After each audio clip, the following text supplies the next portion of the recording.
आप हर दिन fan, water pump, mixer use करते हैं। इन सब के अंदर एक मोटर होती है, लेकिन क्या आपने कभी सोचा है कि एक छोटा सा मोटर इलेक्ट्रिसिटी को घूमने वाली मोशन में कैसे कन्वर्ट करता है? आखिर मोटर के अंदर ऐसा क्या होता है जो यूज लगातार घूमते रहने की ताकत देता है? आज हम डीसी मोटर को अंदर से देखेंगे और स्टेप बाय स्टेप समझेंगे कि कैसे इलेक्ट्रिसिटी मैग्नेटिज्म की मदद से रोटेशन पैदा करती है। सबसे पहले हमें इलेक्ट्रिसिटी को समझना होगा। यहाँ हमारे पास एक बैटरी, एक स्विच और एक बल्ब है। जैसे ही हम स्विच ऑन करते हैं, बल्ब जल उठता है, लेकिन बल्ब जलता कैसे है? बैटरी करंट को वायर के थ्रू भेजती है। करंट बल्ब से होकर वापस बैटरी तक पहुंचता है। जब तक करंट के पास चलने के लिए एक कंप्लीट पाथ होता है, तब तक करंट फ्लो करता रहता है। इसी कंप्लीट पाथ को इलेक्ट्रिकल सर्किट कहते हैं। अगर स्विच ऑफ कर दिया जाए, सर्किट टूट जाता है, करंट का फ्लो रुक जाता है और बल्ब भी बंद हो जाता है। चलिए अब समझते हैं मैग्नेटिज्म को। एक मैग्नेट के दो पोल्स होते हैं, नॉर्थ पोल और साउथ पोल। ये मैग्नेटिक मेटल्स को अपनी तरफ अट्रैक्ट करता है। लेकिन अगर हम दो मैग्नेट्स को एक दूसरे के पास लाएं, तो क्या होगा? अगर नॉर्थ और साउथ एक दूसरे के सामने आएंगे तो दोनों एक दूसरे को अट्रैक्ट करेंगे, लेकिन अगर नॉर्थ और नॉर्थ तो दोनों एक दूसरे को रिपेल करेंगे। यही अट्रैक्शन और रिपल्सन डीसी मोटर का सबसे बेसिक प्रिंसिपल है। परमानेंट मैग्नेट हमेशा मैग्नेट रहता है, हम इसे ऑन या ऑफ नहीं कर सकते। अब मान लीजिए हम एक परमानेंट मैग्नेट लेते हैं और उसके बीच में एक रोड लगा देते हैं ताकि वो आसानी से घूम सके। अब अगर हम इसके पास एक और परमानेंट मैग्नेट लाएं, ऑपोजिट पोल्स एक दूसरे को अट्रैक्ट करेंगे और सेम पोल्स एक दूसरे को रिपेल करेंगे। इसी मैग्नेटिक फोर्स की वजह से ये मैग्नेट घूमना शुरू कर देगा, लेकिन ये सिर्फ कुछ देर के लिए ही घूमेगा, क्योंकि जैसे ही ऑपोजिट पोल्स एक दूसरे के सामने आ जाते हैं, मैग्नेट एक स्टेबल पोजीशन में आ जाता है और उसकी रोटेशन रुक जाती है। तो फिर सवाल ये है, अगर हमें इस मैग्नेट को कंटिन्यूअसली घुमाना हो तो क्या करना होगा? इसके लिए हमें बार बार इसकी मैग्नेटिक पोलैरिटी यानी नॉर्थ और साउथ पोल्स को रिवर्स करना होगा, और इसी सिंपल प्रिंसिपल पर एक डीसी मोटर काम करती है। लेकिन परमानेंट मैग्नेट के पोल्स को बार बार रिवर्स करना पॉसिबल नहीं है। तो फिर इसका सॉल्यूशन क्या है? इसी प्रॉब्लम को सॉल्व करता है इलेक्ट्रोमैग्नेट।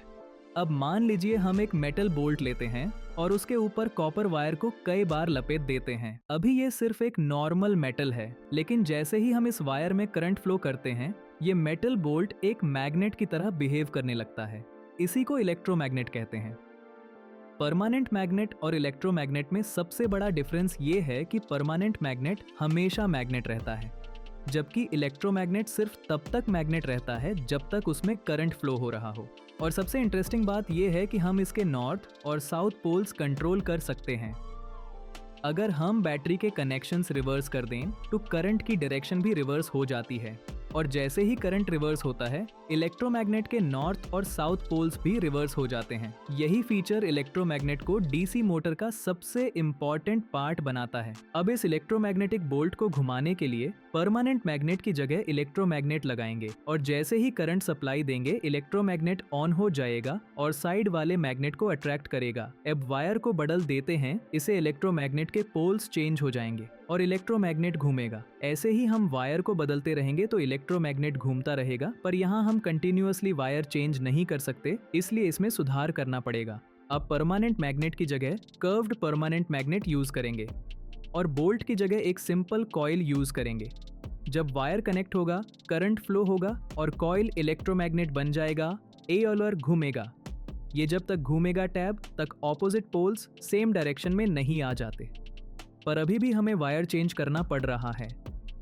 इसे आर्मेचर को घुमाने की प्रॉब्लम के लिए हम रिंग यूज करेंगे, जिसे कम्यूटेटर कहते हैं। ये कम्यूटेटर के बीच दो गैप हैं और कम्यूटेटर के दोनों साइड ब्रश हैं जो स्लाइड हो रहे हैं। इसमें जब भी करंट फ्लो करेगा तो करंट ब्रश से कम्यूटेटर, कम्यूटेटर से आर्मेचर कॉइल, फिर कम्यूटेटर से ब्रश फ्लो करेगा।